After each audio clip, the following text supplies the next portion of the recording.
চমৎকার গান করছে, কিন্তু বাবা খেলার মঞ্চে যখন খেলা শুরু হয়ে যায়, দুইটা দল মাঠে থাকে।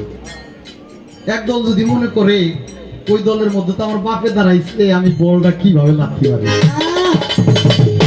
খেলা হইব না। না, বাপে যদি ভাবে এই দলে তো আমার পুতে দাঁড়ানো, আমি যদি আমার পুতের গোল দিই তাতে তো আমারই ঠকাই, খেলা হবে না। না, সেদিকে তাকাইয়া খেলা করা যাবে না।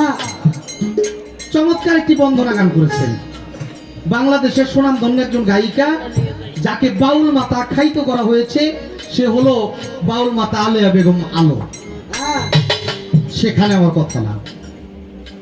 বন্দনা গানের ভিতর আপনারা কতটুকু শুনছেন আমি জানি না, কিন্তু আমি যখন গান করি আপনারা সকলেই ভালো শ্রোতা, তার চাইতে আমার ভালো শ্রোতা হলো উনি।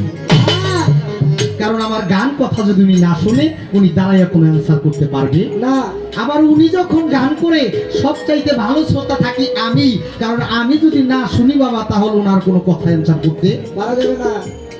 বন্দনার ভিতরে একটি কথা আমি শুনলাম, ছোট, আমি বন্ধি আল্লাহ বন্ধি নবী, শুনছেন?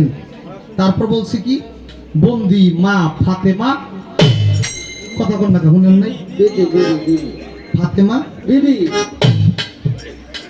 হাদিস বুখারী শরীফ আসছে। আমার রাসূলকে এক সাহাবা জিজ্ঞেস করেছে, ইয়া রাসূলুল্লাহ, আপনার যে 13 জন মতান্তর 14 জন স্ত্রী, আপনি যদি গত হয়ে যান আপনার স্ত্রীদেরকে কেউ বিবি বলে ডাকতে পারবে কি না? আমার রাসূল জবাবে বলেছেন, নাউযুবিল্লাহ, বিবি তো দূরের কথা, আমার স্ত্রীদের নামের আগে যদি হযরত মা শব্দটি ব্যবহার না করা হয় ওই ব্যক্তি নাম নিলে গুনাহগার হবে। রাসূলের বিবির বেলা। আর মা ফাতেমা কে? উনি হলো পাক পাঞ্জাতনের একদম, যাদের কারণে, যাদের আলোকে, যাদের মুহাব্বতে, তোমার একটা ভালো জিনিস আসলে এই টাইমটার ভিতর আমার যে কত বড় ক্ষতি হইতেছে এটা বলার মতো না। কি যাদের মুহাব্বতে আমি আল্লাহ সৃজন করেছে এই দুনিয়া, আমার নবী বলে আলী ফাতেমা হাসান হোসেন আমি নবীর একটা অংশ।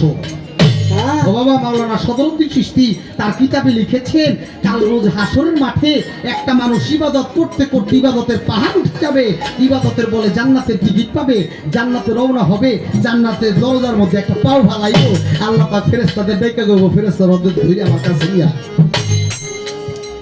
কাছে যায় কোন মাওলা, আমরা তো ইবাদতের বলে জান্নাতের টিকিট পাইছি, আবার কি আল্লাহ ডাইকা কইবো, যত ইবাদত তুমি করো না কেন জবাব করো, এ আমার পাক পাঞ্জাতন আহলে বায়াত মাওলা আলী, ইমাম হাসান, ইমাম হোসাইন, খাতুনে জান্নাত মা ফাতেমার মোহব্বত তোমার কলিজার ভিতরে আছে। যদি না থাকে কোন ইবাদত কাজে আসবে না, সমস্ত ইবাদত বরবাদ হয়ে যাবে, পরে ঘুরাইয়া জাহান্নামের ভিতর দিয়ে।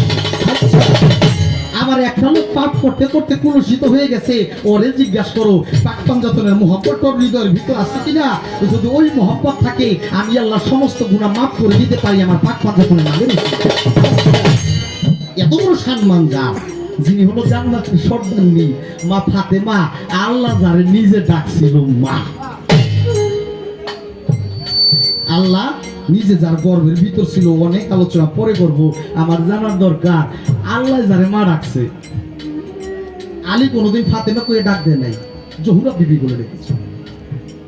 আপনি আমি পাক পাঞ্জাতনের প্রচারক, আপনার মুখে শুনলাম বন্ধি আল্লাহ বন্ধি নবী, বন্ধি মা ফাতেমা বিবি। বিবি বলা হয় কারে বাবা? আপনাদের দেশে বিবি কয় কারে? হ্যাঁ, তাহলে আমার জানার দরকার এই যে মাও কইলেন বিবিও কইলেন, একজনের সাথে কয় পদে দিচ্ছে? একজনের সাথে কয় পদের সম্পর্ক আপনার হইছে? যেখানে আল্লাহ নিজে ডাকছে মা, আমার নবী কইছে খবরদার হযরত মা বলার আগ পর্যন্ত ফাতেমার নাম তোমরা মুখে নিও না, তোমরা জানো না ফাতেমা কি। সেখানে আপনি আমি পাক পাঞ্জাতনের প্রচারক হইয়া মাও বললেন আবার বিবিও বললেন, এইটা একটু ভাঙ্গে ছিল আমার একটু তুমি ছাড়া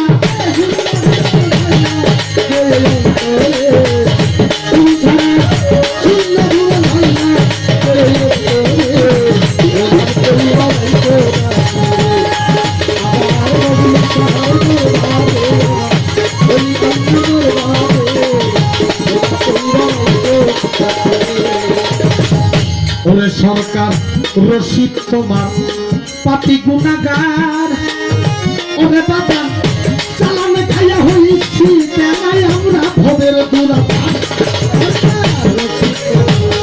ভবের গুনাহগার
Hey,